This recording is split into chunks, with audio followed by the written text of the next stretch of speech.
جب تک جیوں میں آقا کوئی غم نہ پاس آئے، کوئی غم نہ پاس آئے۔ آقا فرماتے بہت سے بکھرے بالوں والے، اور پھر اخبر، ان کا حال کیا ہے؟ اخبر غین سے ہے، یعنی ان کا حال یہ ہے کہ چہرے ان کے گرد آلود، چہرے بھی دیکھو تو مٹی سے بھرے ہوئے ہیں، مٹی کے گرد آلود چہرے ہیں ان کے۔ ظاہر میں آپ دیکھو گے تو ان کے چہرے کو دیکھ کر آپ تصور بھی نہیں کر سکتے کہ یہ ولی ہو سکتے ہیں، کہ بال ان کے بکھرے ہوئے، مٹی میں بھرے ہوئے، چہرے گرد آلود ہیں ان کے۔ ذی تمرین، لباس پھٹا پرانا، لباس بھی ایسے کہ میلے گندے سندے لباس، پھٹے پرانے لباس۔ مصفحین عن ابواب الناس، اور لوگوں سے مانگتے ہوئے نظر آئیں گے۔ آقا کہتے ہیں کہ ایسے لوگ ہیں وہ کہ بال بکھرے ہوئے ہیں، لباس ان کے پھٹے پرانے ہیں، چہرے گرد آلود ہے، اور لوگوں سے کیا کر رہے ہیں؟ مانگ رہے ہیں، بظاہر بھکاری دکھ رہے ہیں۔ کیوں؟ یہ مانگ اس لیے نہیں رہے کہ ان کے پاس طاقت و قوت نہیں ہے، یہ اپنی ولایت کو چھپانے کے لیے جاتے ہیں لوگوں کے دروازوں پہ، کہ بھائی ہم تو عام ہی لوگ ہیں، مگر اللہ جانتا ہے کہ اللہ کے ولی ہے۔ اور آقا پھر وہی جملے فرماتے ہیں کہ دروازوں پہ مانگتے ہوئے تمہیں نظر آئیں گے، لباس ان کے پھٹے پرانے دکھیں گے، بال بکھرے ہوئے نظر آئیں گے، مگر رب کی بارگاہ میں ان اولیاء کا مقام کیا ہے؟ لو اقسم علی اللہ لابرہ، کہ اللہ پر بھروسہ کر کے کسی بات پر قسم کھا لے، اللہ ان کی بات کو پورا فرما۔ تو وہابی فرقہ جو ہمارے یہاں ہے وہ اس کی کوشش ہوتی ہے کہ کچھ ایسا مل جائے کہ جس پر وہ وبیلا مچائیں اور سنیوں کو بدنام کرے کہ دیکھو صاحب یہ سنیوں کے بریلیوں کے کتنے گندے اور بیہودہ عقیدے ہیں۔ تو اس بیان میں ان کو کچھ خاص تو ملا نہیں، لیکن انہوں نے اپنے فہم ناقص سے ایک واقعے پر اعتراض کیا، اور اس تعلق سے بہت سارے ویڈیو بنا کر انٹرنیٹ پہ ڈالے گئے۔ تو مجھ تک جو ویڈیو پہنچے اس پر تقاضا کر رہے تھے ہمارے احباب کہ اس کا جواب دیا جائے۔ حالانکہ میری عادت ہے کہ میں وہابیہ میں جو چھوٹے موٹے چنگو منگو لوگ ہوتے ہیں، میں ان کو چنگو منگو بولتا ہوں، ان کا جواب دینا میں اپنی شان نہیں سمجھتا۔ میں بتاتا ہوں کہ وہ معاملہ کیا تھا، پہلے اس کو سن لے، ورنہ آپ کے سمجھ میں نہیں آئیں گی یہ گفتگو کہ میں بول کیا رہا ہوں۔ اصل میں معاملہ یہ ہوا کہ تاج الاولیاء کا میں نے ایک واقعہ بیان کیا تھا اپنے اس خطاب میں، اور اس وقت میرے ٹیبل پر وہ کتاب موجود ہے کہ جس کے حوالے سے میں نے یہ واقعہ بیان کیا تھا۔ یہ دیکھیں، یہ کتاب ہے، پاکستان سے چھپی ہے یہ کتاب۔ یہ الگ بات ہے کہ تاج الاولیاء کی ذات و شخصیت جو ہے وہ ناگپور سے تعلق رکھتی ہے، لیکن ولی جو ہے وہ اس علاقے تک محدود نہیں ہوتا، پوری دنیا میں اس کو جانا جاتا ہے، اس سے محبت کی جاتی ہے۔ تو پاکستان سے یہ حضرت تاج الاولیاء کے حالات پر کتاب چھپی تھی۔ یہ دیکھیں، یہ کتاب ہے جس کا نام ہے تاج الاولیاء۔ یہ لکھنے والے جو اس کے مصنف ہے، یہ حضور سیدی اعلیٰ حضرت فاضل بریلوی رضی اللہ تعالیٰ عنہ کے ایک شاگرد رشید، جن کا نام حضرت مولانا عبد الکریم صاحب تھا، گجرات سے تعلق رکھتے تھے یہ۔ تو اعلیٰ حضرت کی صحبت میں رہے، اور حضور سیدی اعلیٰ حضرت سے انہوں نے علم حدیث، علم فقہ وغیرہ پڑھا، اور قرآن کے بہترین قاری تھے۔ اعلیٰ حضرت کے ہی اشارے اور ایما پر جو ہے وہ ناگپور تشریف لائے، اور پھر پوری زندگی انہوں نے تاج الاولیاء کی صحبت میں گزار دی، اور حضور تاج الاولیاء سے بڑی والہانہ محبت اور عقیدت تھی ان کو۔ بلکہ میں یہ کہوں کہ وہ فنافی تاج تھے تو غلط نہیں ہوں گا، اور تاج الاولیاء بھی ان سے بڑی محبت کرتے رہے۔ چنانچہ حضرت سیدنا محمد بابا تاج الدین رحمۃ اللہ تعالیٰ علیہ نے ان کو، جو کیونکہ بڑے خوبصورت اور حسین و جمیل تھے، تو نام تو ان کا مولانا عبد الکریم تھا، لیکن حضور تاج الاولیاء نے محبت میں اور الفت میں ان کو جو نام دیا تھا وہ تھا یوسف شاہ تاجی۔ چنانچہ یوسف شاہ تاجی سے وہ مشہور ہوئے، اور اسی نام سے پھر وہ جانے گئے، اور بہت کم لوگ پھر یہ نام اور یہ القاب جو تاج الاولیاء کا دیا ہوا تھا اتنا غالب آیا ان کی زندگی اور ان کی شخصیت پر کہ اب مولانا عبد الکریم کے نام سے لوگ ان کو اب زیادہ نہیں جانتے، یوسف شاہ تاجی کے نام سے زیادہ جانتے ہیں۔ تو انہوں نے سرکار تاج الاولیاء کی حالات زندگی پہ بڑی ضخیم کتاب لکھی، جیسے کہ آپ یہ دیکھ رہے ہیں۔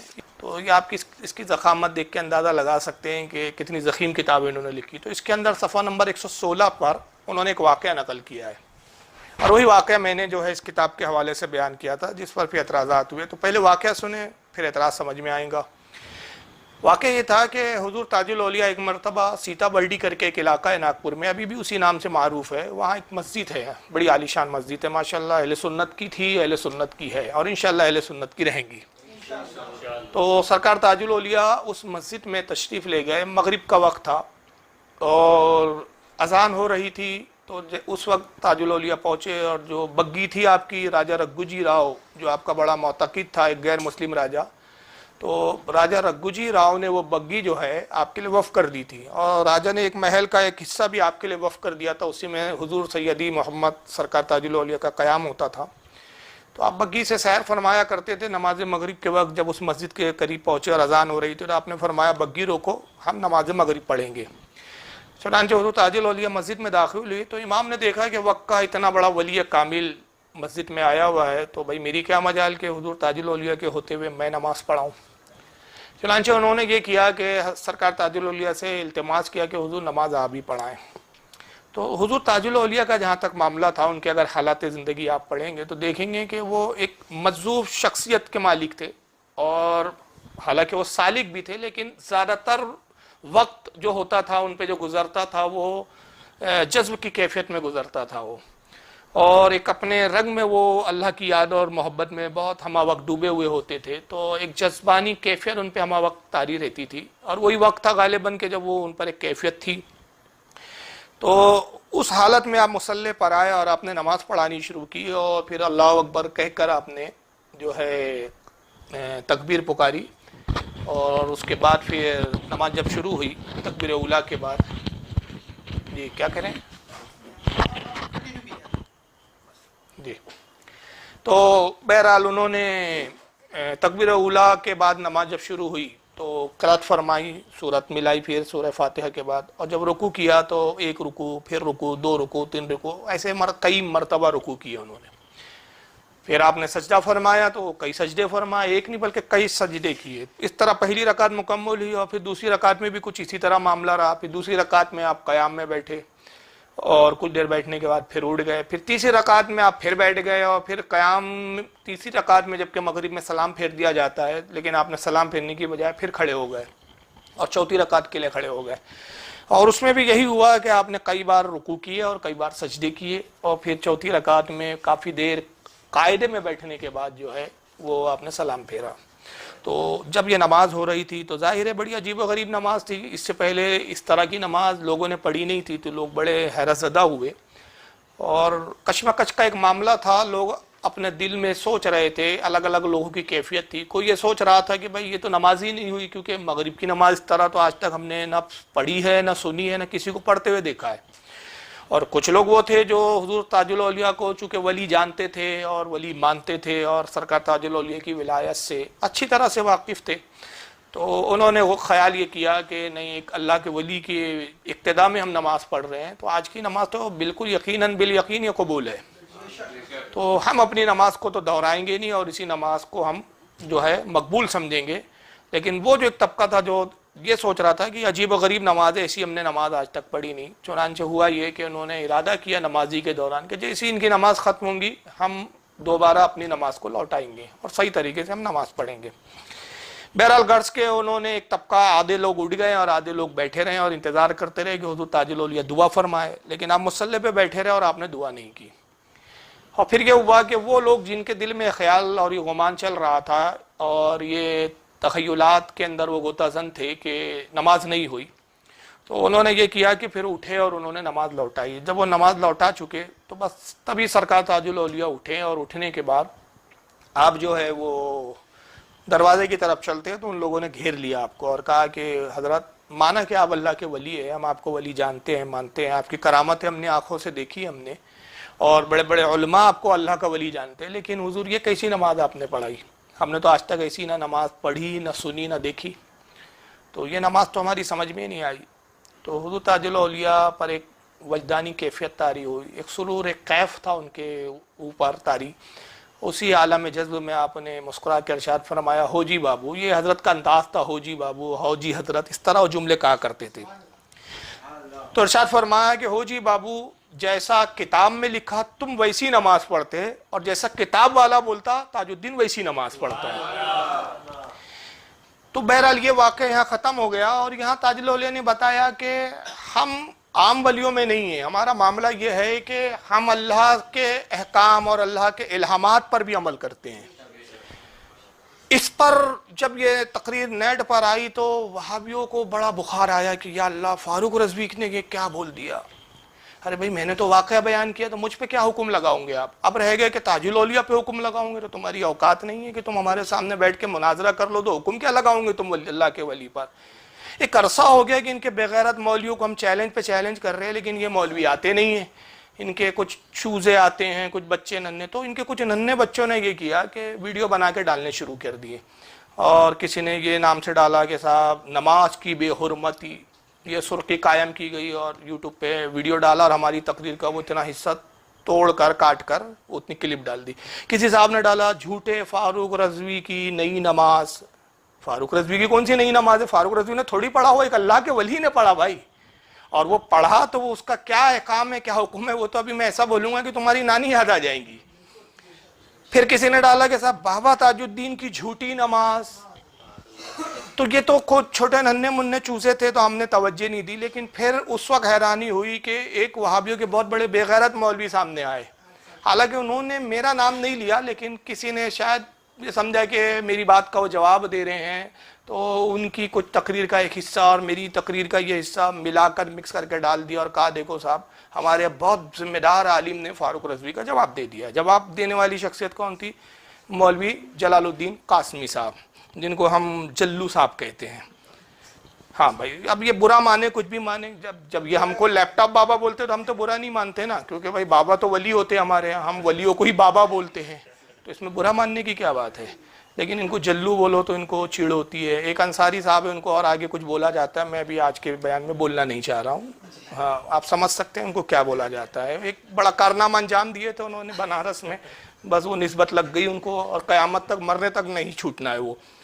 تو بہرحال مولانا جلال الدین قاسمی عرف جلو صاحب کا بھی وہ خطاب آیا، تو پھر ہمیں لگا کہ یار کچھ نوٹس لینا چاہیے. لیکن ہو یہ رہا تھا اصل میں کہ موقع نہیں مل پا رہا تھا، کیونکہ جو عوام میں تقریر ہوتی ہے وہ زیادہ تر ناگپور کے باہر ہوتی ہے، اور وہاں عوام کے اپنے تقاضے ہوتے ہیں، میں نے جیسے ابتدا میں کہا. تو بہرحال انہوں نے جو ویڈیو ڈالی جلال الدین قاسمی کی مکس کر کے، اس کی سرخی قائم کی گئی تھی کہ بابا کی نماز نہیں چلیں گی. تو کہا کیوں نہیں چلیں گی؟ تو جواب جو ان سارے بدعقیدوں کا ایک موٹا موٹا جو مین جواب تھا، انہوں نے کہا کہ دیکھو صاحب معاملہ اصل میں یہ ہے کہ یہ جو نماز شریعت کے خلاف ہے، کیونکہ اللہ کے نبی نے اس طرح کی نماز کوئی پڑھی ہی نہیں ہے. اور حضور صلی اللہ علیہ وسلم کی حدیث پاک ہے صحیح بخاری کتاب الاذان کے اندر، حدیث نمبر 631، صحیح بخاری کتاب الاذان حدیث نمبر 631 کے تحت یہ حدیث آئی ہے. بڑی مشہور حدیث ہے، باہر آپ نے سنا ہوا کہ آقا صلی اللہ علیہ وسلم ارشاد فرماتے صلو کما رأیتمونی اصلی، یعنی آقا فرماتے کہ نماز ایسی پڑھو جیسے مجھے پڑھتا ہوا دیکھتے ہو. تو کہتے کہ دیکھیں صاحب جب حدیث میں یہ موجود ہے کہ اللہ کے نبی نے فرمایا کہ نماز ایسی پڑھو جیسے مجھے پڑھتا ہوا دیکھتے ہو، تو حضور نے جیسی پڑھی ویسی پڑھیں گے نا. تو اب یہ کون سا بابا اور کون سا اللہ کا ولی ہے تمہارا کہ جو شریعت کے خلاف، نبی کی سنت کے خلاف نماز پڑھ رہا ہے؟ تو یہ ایک اعتراض کیا گیا، کہا کہ صاحب یہ ایسی نماز تو بالکل نہیں چلیں گی کہ جو شریعت کے خلاف ہو، نبی کی سنت کے خلاف ہو. تو اب آئیے اس کا میں تھوڑا سا جواب دے دوں کہ سب سے پہلے آپ یہ سمجھیے کہ اولیاء اللہ میں ایک کیٹیگری وہ ہوتی ہے، اولیاء اکرام میں ایک طبقہ وہ ہوتا ہے اولیاء کا کہ وہ یاد الہی میں، یا یہ کہہ لیں کہ محبت الہی میں، عشق الہی میں اتنا غرق ہوتا ہے کہ دنیا اور مافیا کا ان کو خیال ہی نہیں ہوتا. تو ظاہر ہے جب دنیا مافیا کا وہ خیال نہیں ہوتا، اپنے محبت الہی میں ہمہ وقت ڈوبے ہوئے ہوتے، ہر لمحے اللہ اللہ ان کی زبان پر ہوتا ہے، اور اللہ کی یاد، اللہ کے تصور میں ان کی زندگی کا ایک ایک لمحہ گزرتا ہے، تو ان پر جو کیفیت ہوتی ہے وہ بالکل عجیب ہوتی ہے جس کو ہم سمجھ نہیں سکتے. اور ایسے معاملات میں ان کا مقام اور درجہ وہ ہوتا ہے کہ ان پر احکام الہی جو ہے الہام کے ذریعے نازل ہوتے، وہی نہیں کہا جاتا، اس کو الہام کہا جاتا ہے. انبیاء پہ وہی ہوتی ہے اور اولیاء پر الہامات نازل ہوتے ہیں. تو وہ اللہ کی منشا کے مطابق ان سے بہت سے کام وہ سرزد ہو جاتے ہیں جو منشا الہی کے تحت ہوتے ہیں، لیکن ہم ان کی حکمتوں کو نہیں سمجھ پاتے ہیں، کیونکہ وہ ایک سرور اور کیفیت کی ان کی عالم ہوتا ہے. اور ظاہر ہے جب ان کا تعلق اور ان کا نسبت جو ہے اللہ سے بڑی گہری ہو گئی ہے، اور وہ جو کچھ معاملات ہیں ان کے اور اللہ کے درمیان ہو گئے ہیں، جو وہاں غیر کا دخل ہی نہیں ہے، تو آپ اور ہم ان کی حکمتوں اور ان کے طریقوں کو کیا سمجھ پائیں گے؟ تو ہم نہیں سمجھ پاتے ہیں، اور اس پر پھر ہم اعتراض کر دیتے ہیں. آپ جو کہہ رہے ہیں کہ سنت کے خلاف ہے، حدیث کے خلاف ہے، تو میں رسول اللہ کی ایک سنت کا قول، حضور کا فرمان اور دوسری طرف حضور ہی کے الفاظ میں دوسرے وہ چیزیں سامنے رکھتا ہوں، اور پھر آپ سے میں گزارش کرتا ہوں کہ اگر ہمت ہو تو ذرا یہاں بھی حکم لگا کے بتائیں۔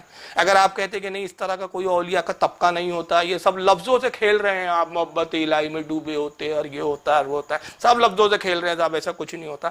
تو آئیے میں آپ کو بتاؤں کہ ایک بڑی مشہور حدیث ہے، آپ نے سنا ہوگا، بارہا سنا ہوگا، بارہا زبان پہ ہوتی ہے۔ میں حوالہ دیتا چلوں کہ صحیح مسلم کے اندر وہ حدیث ہے، اور الحمدللہ یہاں جتنے میں حوالے دے رہا ہوں ساری کتابیں موجود ہیں، چلیے دیکھ لیجئے۔ صحیح مسلم میرے پاس ہے، دارالسلام کی چھپی ہوئی، یہ ہم نے نہیں چھاپا ہے بھائی، انہی کے گھر کی چھپی ہوئی ہے۔ میں سارے حوالے انہی کے گھر کی چھپی ہوئی کتابوں کے دوں گا، ہمارے اپنے مکتب بریلی مکتب فکر کے اداروں کی چھپی ہوئی کتابوں کے کوئی حوالے نہیں دیے جائیں گے۔ یہ صحیح مسلم ہے، دارالسلام ریاض سے کتاب چھپی ہوئی ہے مسلم، کتاب الطہارات ہے، اور باب ہے فضل الوضو، فضل الوضو یعنی وضو کی فضیلت کا بیان، حدیث نمبر 422۔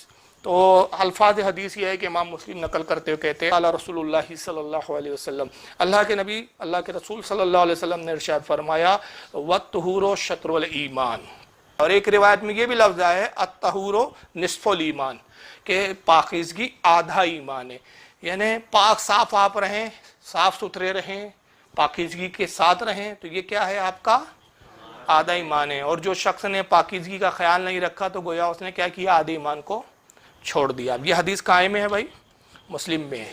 پھر مسلم کے علاوہ یہ حدیث ترمذی میں بھی ہے، دیکھیے ترمذی بھی ہمارے پاس اس وقت رکھی ہوئی ہے۔ میں جتنے حوالے دے رہا ہوں میں ان میں سے نہیں ہوں، ہم لوگ پی ڈی ایف محققین نہیں ہے صاحب، ہم جب تک ہارڈ کاپی ہاتھ میں ہوتی نہیں ہم حوالہ نہیں دیتے نہیں۔ یہ ترمذی کے بھی انہی کے یہاں کی چھپی ہوئی ہے۔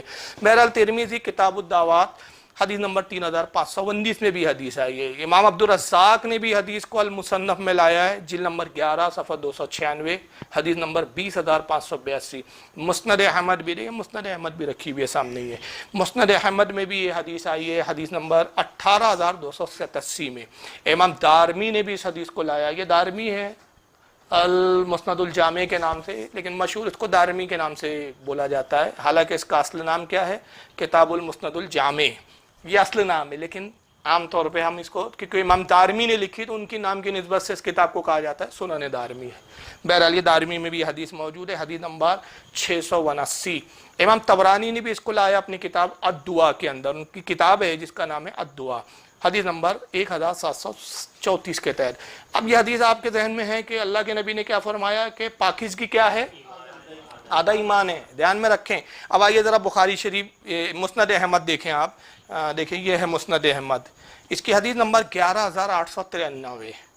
میں اس کی جلد نمبر اس لیے نہیں بتا رہا ہوں، حالانکہ یہ غالباً 8ویں جلد ہے میرے ہاتھ میں، کیونکہ میرے پاس 3 نسخے ہیں مسند احمد کے الگ الگ، اور سب میں جلدوں کے اعتبار سے حدیث نمبر تھوڑے آگے پیچھے ہو گئے ہیں، لیکن بہرحال یہ جو نسخہ بیروت لبنان کا ہے دارالحیا کا، اس کے اعتبار سے میں یہ حدیث نمبر بتا رہا ہوں۔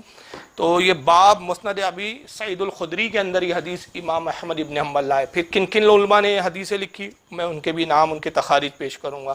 حدیث نمبر 11893، امام احمد ابن حنبل ابو سعید خدری سے یہ حدیث نقل کرتے ہیں، اور یہ بڑی طویل حدیث ہے۔ اور حدیث یہ ہے کہ حضرت ابو سعید خدری رضی اللہ تعالیٰ عنہ کہتے ہیں کہ نبی کریم صلی اللہ تعالیٰ وسلم کی طبیعت علیل تھی، اور آپ مرض الموت میں تھے اس وقت، بہت تیز بخار تھا آپ پہ۔